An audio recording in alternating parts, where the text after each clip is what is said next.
ဗီဒီယိုရဲ့အစမှာတော့ Spider-Man နဲ့ Granny တို့ကလမ်းလျှောက်လာနေပါတယ်။ဒါပေမဲ့လည်းငပြောသီးတက်နေပြီးမြေအောက်ခန်းကိုချော်ကျသွားခဲ့ပါတယ်။ Granny ညီမလေးကဘာဖြစ်သွားသေးလဲဆိုပြီးအမြင်သွားကြည့်ပါတယ်။ပုံနဲ့စွတ်နေတဲ့အကို Spider-Man ကိုမြင်လိုက်ရတော့ပစက်ကြီးနဲ့ရှိပါတော့တယ်။ဒီလိုနဲ့ပဲ Granny ညီမလေးကလည်းအောက်ကိုဆင်းလာပါတယ်။အကိုကြီး Spider-Man ကပုံထဲကိုတေချာကြည့်လိုက်တော့ Squid Game ထဲကအယုံမကြီးရဲ့အပိုင်းစာတွေရှိနေတာကိုမြင်လိုက်ရပါတယ်။အဲ့ဒါနဲ့ခြေထောက်တစ်ချောင်းထုတ်ယူပြီးတော့ကြည့်လိုက်ပါတယ်။ဝေါညီမတို့အိမ်မှာတမ်းမျိုးရှိတယ်ဆိုတာမသိခဲ့ဘူးကိုကြီး။အဲ့ဒါနဲ့အပိုင်းစာတွေကိုထုတ်ယူပြီးတော့ Squid Game ထဲကအယုံမကြီးအဖြစ်တီဆောက်လိုက်ပါတယ်။ဒီအယုတ်ကြီးနဲ့ဆိုးရအောင်ညီမလေးအဲ့ဒီအချိန်မှာပဲအယုံမကြီးကအသက်ဝင်လာပြီးဘိုက်ကြီးပွင့်လာပါတယ်။အဲ့ဒါ Spider-Man ကသွားကြည့်လိုက်တဲ့အချိန်မှာအထဲကိုပြုတ်ကျသွားခဲ့ပါတယ်။ဟဲ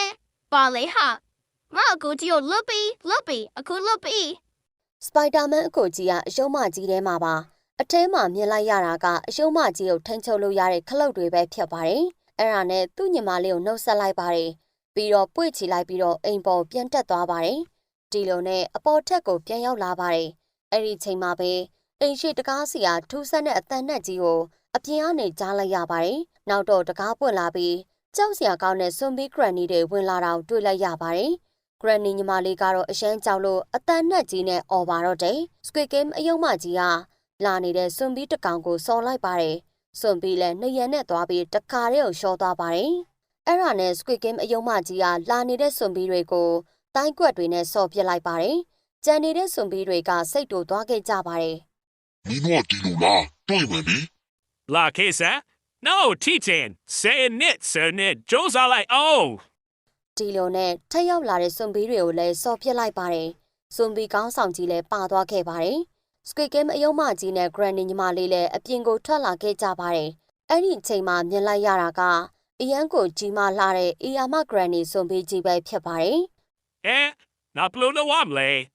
အဲ့ဒီအချိန်မှာသူမြင်လိုက်ရတာကတော့နောက်ဆုံးအရေးပေါ်ခလုတ်ဖြစ်ပါတယ်။အဲ့ဒါနဲ့နှိပ်လိုက်တော့ Spider-Man အကိုကြီးကအပြင်ကိုထွက်ကြလာပါတယ်။အယုံမကြီးကတစ်ချိန်တည်းမှာပဲကြက်တွေအောက်ကနေထွက်လာပြီးတော့စွန်ဘီကြီးစီကိုပြန်တန်းသွားပြီ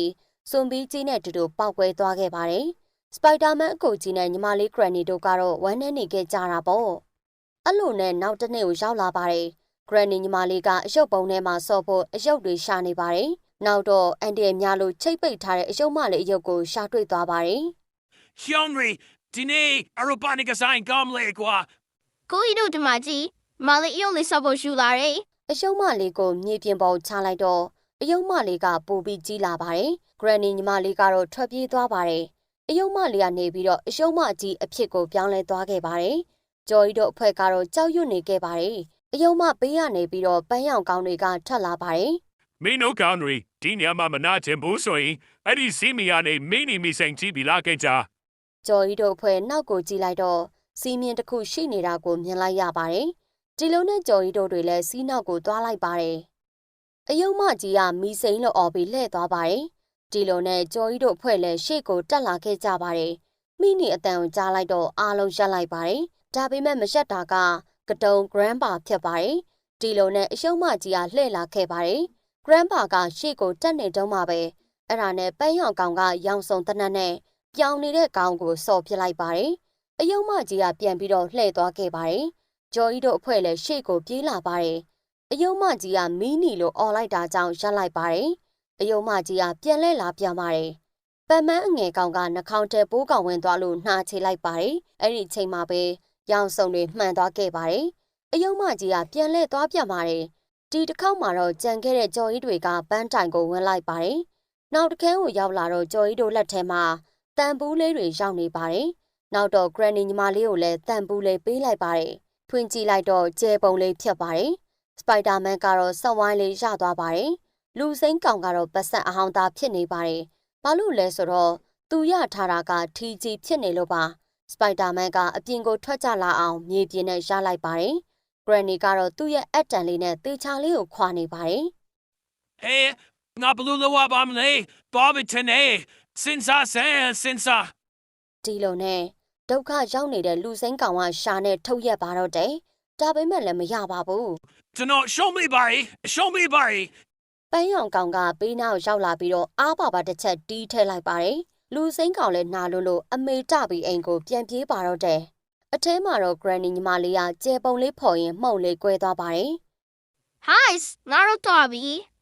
အဲ့လိုနဲ့ Granny ညီမလေးကိုလည်းအိမ်ပြင်ကန်ထုတ်လိုက်ပါတယ် Spider-Man ကတော့အထဲမှာကျန်းပြင်းနဲ့ရိုက်နေခဲ့ပါတယ်ခဏကြာတော့ခွာစရာမလိုပဲအဝိုင်းလေးကျလာပါတယ် She, Nine Dobby, go on, Nine Dobby. တစ်ချိန်တည်းမှာပဲမှုန့်တွေအများကြီးကျလာပါတယ်ပန်းရောင်ကောင်တွေကတကယ်တော့အဖေကြီး Grandpa နဲ့အမေကြီး Granny ဖြစ်ပါတယ်ဒီလိုနဲ့ပဲဇလန်လေးလည်းအဆုံးသတ်သွားခဲ့ပါတယ်ရှင်အခုဇလန်ကိုကြည့်ရတာပရိသတ်ကြီးကြိုက်နှစ်သက်တယ်ဆိုရင်တော့ channel လေးကို subscribe လုပ်ခဲ့ဖို့မမေ့ပါနဲ့ရှင်နောက်ဗီဒီယိုမှာပြန်ဆောင်ကြမယ်နော်